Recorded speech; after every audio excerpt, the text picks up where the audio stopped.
Following their successes of Vihar, the Coalition wanted to follow up strong, an operation to exploit DRA losses and drive home who the true powers in Omega are. A short, violent campaign to rend control firmly from DRA's grasp. This was simply to be a hunt, with the victorious Coalition as the hunters. This system, however, cares not for your best laid plans, and sometimes, hunters become the hunted. This is the story of Operation Sledgehammer, and how a hunt turned into a massacre.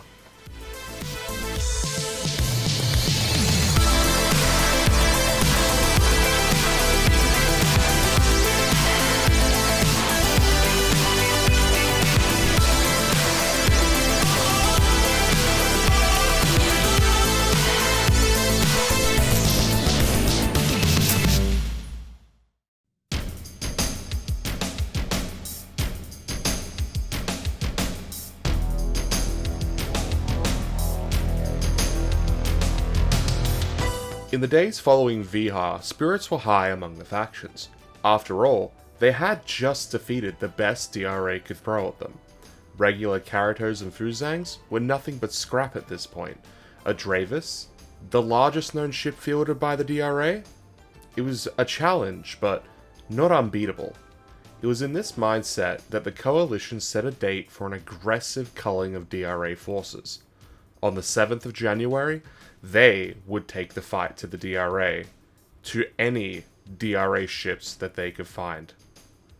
Some factions would be brought in to strike directly at the enemy, while others would protect the Muwire. The aim was that everyone would get some kills on the board, and with the date set, the factions went about their business.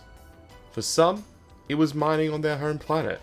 For others, like DRF and SLDF, it was building a station in the reaches of the system from which research could be done, all making plans on how to best contribute to Operation Sledgehammer. It would seem, though, someone else was also making plans. Captain Dorsk is somewhat of an enigma, roaming Coalition territory, jumping and sparring ships as he pleases. He would make his first appearance during the DRF-SLDF convoy, striking at the Coalition ships with his coil guns before ultimately being recalled. The next convoy would not be so lucky. That was the first loss SLDF ever had to a hostile force. When Dorsk killed that man aboard his ship I was supposed to protect, he became not just a threat to the system, but to me and my people. From here, Dorsk would harass different factions within the system. While certainly a concern for the Coalition forces, they could take some solace in the fact that Sledgehammer would provide them with a chance for revenge. During this time, signals had also been intercepted from the Scimitar, the 191st flagship. They had been in the far reaches of the system tangling with some sort of DRA station. Damaged, they were en route back to Allied space.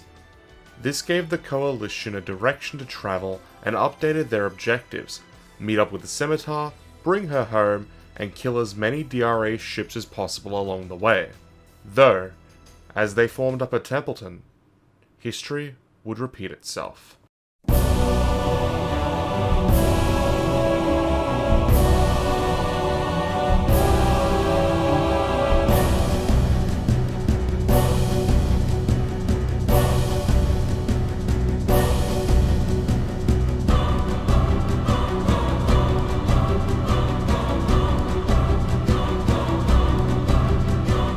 As before, the DRA would jump Coalition forces as they formed up. Initially, only scouts were sighted, but it didn't take long for attacks to ramp up to multiple Dravises. While we don't truly know the intent, it's likely that the attack was meant to pin Coalition forces in place while the DRA set up cordons further afield. If the Coalition ships could get beyond these cordons, then they would be safe. Once we got to the rendezvous, we resupplied for a bit before getting attacked by what I would reasonably call a DRA scout force that was a lot stronger than it should have been, forcing us to continue with the mission before we could fully resupply, since not all ships had their full ammo loads. As it became apparent that the Coalition forces were being pinned down, the order was given. All ships would leave Templeton and make a break for the first waypoint. In the confusion, Templeton herself would slip away from enemy forces. The DRA would then be forced to make a decision: follow the Force or follow Templeton. Their choice would be made swiftly.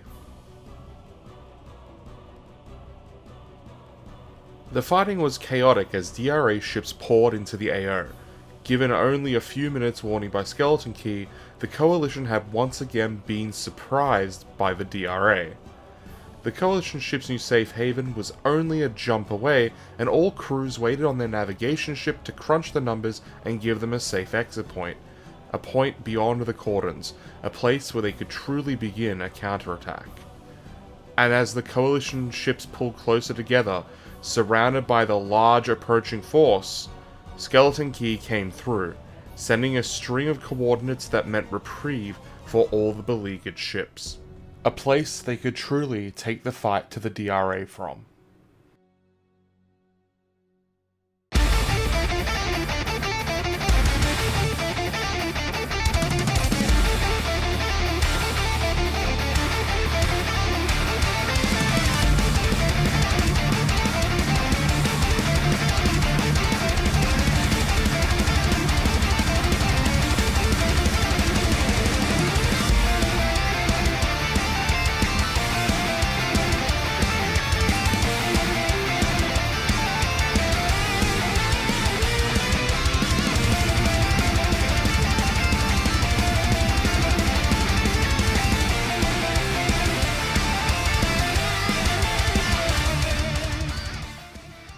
Skeleton Key detected a group of stationary enemy ships ripe for the taking. The info looked good, a number of characters staging for an attack. If the Coalition moved immediately, they would spoil the attack and, with some luck, add more hulls to the pile. As the Coalition would soon find out, however, their adversary had laid these ships out for them, an irresistible bait to drag them in and wear them down. To accomplish this, the DRA had a new trick up their sleeve: a Dravis, laden with a ludicrous amount of plasma weapons and a devastating torpedo complement. Every ship in the fleet suffered under her withering barrage. It was truly a test of everyone's capability. It's a nightmare to fight if you're used to the normal Dravis. They were giving us a tough time. When we jumped in, we saw a very heavily upgraded Dravis cruiser engaging the fleet, causing massive damage. Got to give it to the DRA. They're very crafty out here. As the Coalition destroyed the escort, they were left with an insurmountable task. The Plasma Dravis overloaded the shields of any ship that got close. To beat it, they would need a ship capable of taking the hits. Luckily for them, the right ship was just about to arrive on station. It seemed like things were about to go sideways until 191st showed up to save our skins. Scimitar, the 191st flagship, ordered Coalition ships out of the AO. She would stay and clear the Plasma Dravis out. As other ships begrudgingly pulled out, Scimitar engaged the Dravis at close quarters. Still carrying damage from her earlier fight, Scimitar had limited options for offense. Ultimately, she would set a course for a ram that would end the threat, and her permanently. From there, Reliance was ordered to return to the AO to assist Scimitar as it was sent out a stress signal. Went there, the Pelican on board the Valiant was sent out to board the vessel to look for survivors. In the process of that, Mewire sent out a stress signal. Dorse was on top of them. The first trap had been navigated. However, this wasn't the only one, as would become all too common with Dorsk, as one hand operated in the open, the other operated behind your back.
The Coalition had destroyed dozens of DRA ships for the loss of 4 of their own. Some of the ships that had escaped the AO didn't escape Dorsk's fire, however. Sentry would be attacked again less than 20 minutes after the operation's conclusion. Stricken, she and the frigate Horizon would fall. After we jumped back, one of our Horizon classes came out to meet us, but it wasn't as safe or speedy as we would have liked. We were ambushed once more. Less than a week later, SLDF would respond to a distress call from CHE. Sundra would jump on them and destroy Harbinger, the SLDF battlecruiser. DRA at large, I've always seen them as pirates. They're just a minor annoyance to me. But Dorsk himself has just made him my mortal fucking enemy. The killing wouldn't stop, however, and VRL would suffer heavily for it. The destroyer Dirge would be the first to fall in a desperate defense of their headquarters. Operation Revival, an operation to secure CHE assets, would see the light cruiser Brynhilde captured alongside an SLDF Solstice class. Prince Eugen would follow her fleet mates not long after and be destroyed next, lost in a wager match against Dorsk. Finally, Mjolnir would fall to Sundra, her crew presumably captured. While I can enjoy a good fight, wanton slaughter like this, there's no real honor in that. Strategy, cunning, that I can appreciate. Randomly ambushing a miner on his job, that is cowardly. When he killed Toned, that was an act of war. I'm going to hunt that man till his last days. I'm itching to get a pound of my flesh back. I'm itching. Waiting for the opportunity to pay him back in full for all the death and destruction they've caused for my crew. I'm not going to let them get away with that.